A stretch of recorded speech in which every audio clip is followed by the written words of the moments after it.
मित्रों, आज आप सभी लोगों को अपना YouTube चैनल एके विद्या की ज्योति पर बहुत बहुत स्वागत है।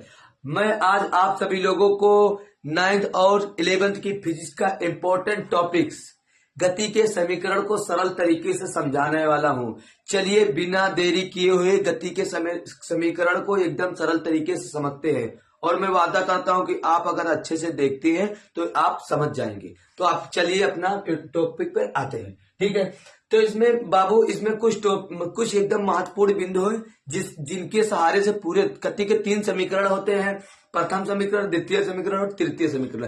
तो इसमें मतलब 5 बिंदु होते हैं। जो आप ये 5 बिंदु के बारे में जान जाएंगे तो पूरे समीकरण को आप हल कर देंगे। तो चलिए बिना देरी करते हुए अपने समीकरण पे जाते हैं। तो आप यहाँ देखिए जरा ध्यान से, यहाँ यू लिखा है, वी लिखा है, ए लिखा है और टी लिखा है, यस। तो इसके मतलब क्या होता है, आप घबराइए ना, इसके मतलब समझाते हैं। अगर ये समझ गए तो ये पूरा समीकरण आप हल कर लेंगे। तो यू मतलब होता है प्रारंभिक वेग, वेग के लिए यू है। वी अंतिम वेग, ए क्या है, ये त्वरण है। टी जो है समय है, यस जो है विस्थापन है। तो बिना देर करते हुए आप हम अपने टॉपिक पर जाए। गति के प्रथम समीकरण को समझाते हैं। गति का प्रथम समीकरण ये इतना है। अब हमको ये सिद्ध करना है कि ये कैसे आया। तो हम जानते हैं यहाँ वी है, तो देखो वी बराबर क्या होता है, अंतिम वेग। क्या होता है, अंतिम वेग। वी बराबर अंतिम वेग वी होता है, ठीक है बेटा। अब u का होता है, u जो होता है प्रारंभिक वेग। हम आपको समझा दिए प्रारंभिक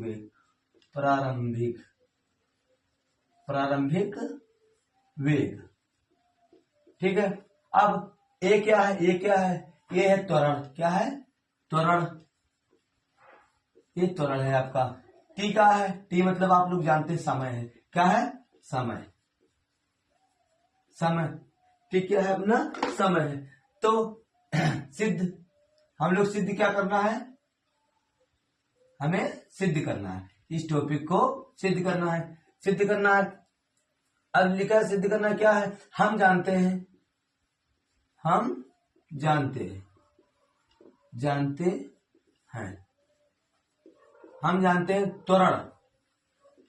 त्वरण क्या होता है, त्वरण ए होता है बेटा, ये ए लिख देते हैं। अब त्वरण ए बराबर क्या होता है। अब आप बेटा अगर गति के मतलब चैप्टर जो पढ़ा होगा आप 9th या 11th में है तो आप पढ़े होंगे त्वरण ए बराबर होता है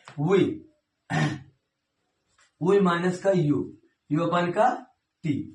ये आप अगर पढ़े होंगे, अगर आप मतलब इसको पढ़े होंगे तो आप जान रहे होंगे। और आप इसको 2 रूप में भी लिखते अथवा इसको इनमें भी लिख सकते हैं, यू माइनस का, नहीं एक ही फॉर्म में लिख सकते हैं आप, एक ही फॉर्म में लिखिए, ज्यादा आपको मतलब दिमाग न घुमाया जाए, ठीक है बेटा।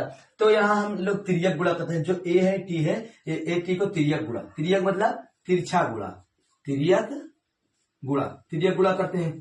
तो ए और टी के बीच में गुणा कर देंगे तो क्या आ जाएगा, ए टी आ जाएगा। क्या आएगा, ए टी।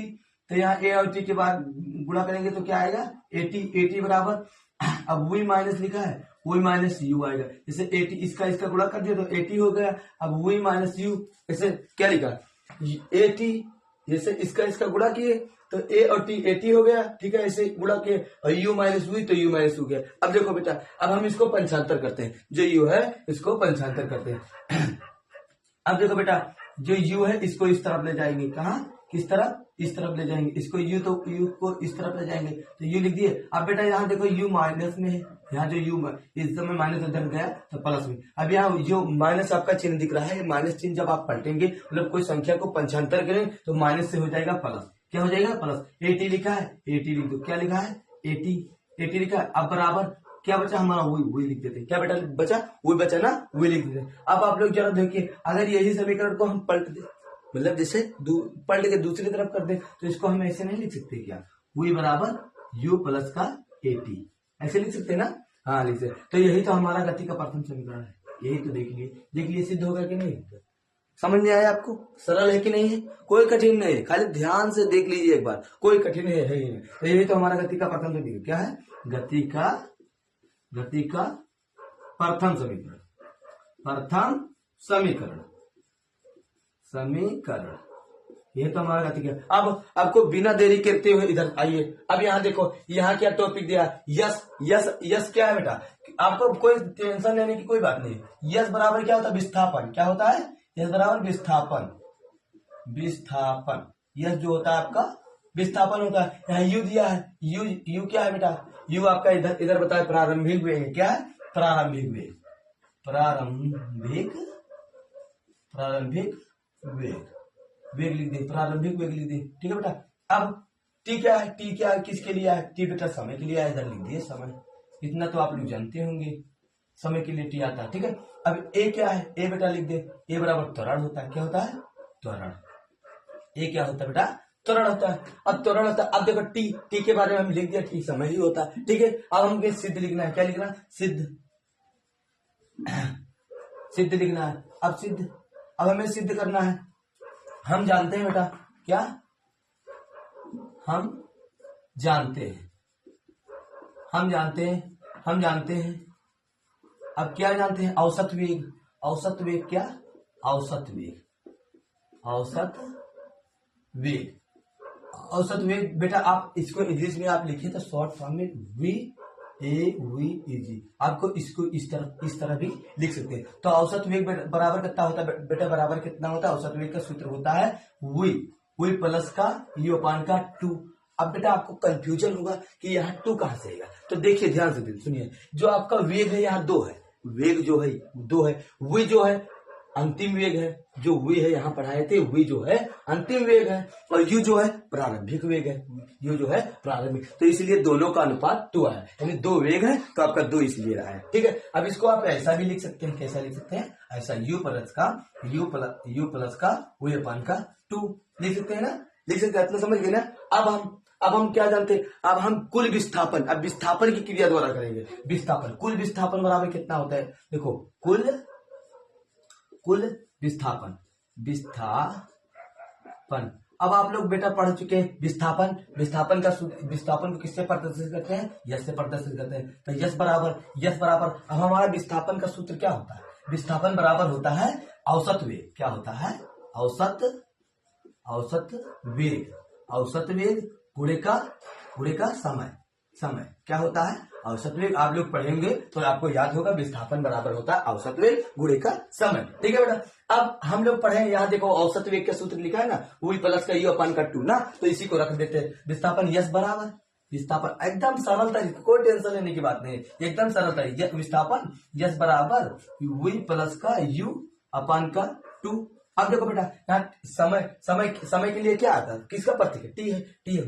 गुणा लगा दो आराम से, एकदम कोई टेंशन लेने की बात नहीं, एकदम सरल, एकदम टी लिखा है। अब देखो, अब चूंकि यहाँ एक सोचने समझने की बात है। यहाँ देखो आप लोग पढ़ चुके हैं V बराबर क्या होता है? V आप गति के प्रथम समीकरण पढ़े, V बराबर होता है U प्लस का AT। यहाँ देखो ध्यान से देखिए, V बराबर U प्लस का AT, समझे? तो चूंकि हम लिख दे, चूंकि V बराबर क्या होता है?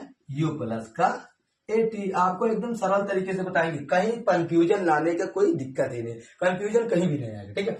अब बराबर V बराबर U प्लस का AT। अब देखो इसका हम यस बराबर लिख दे बेटा, बहुत एकदम सरल तरीके से।